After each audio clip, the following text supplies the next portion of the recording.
トランスミッション、プロペラシャフト、レフト、リアアクセルシャフト、ハイアン順に伝わっていったんですね。さて、もっと速く走ってみましょう。シフトレバーを切り替えると、トランスミッションのギアの組み合わせが変わり、スピードが上がります。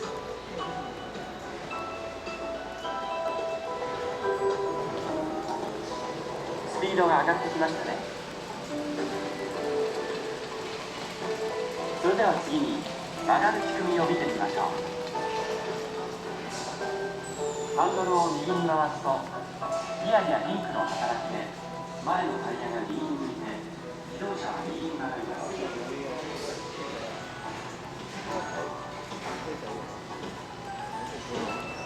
今度は左に回してみましょう。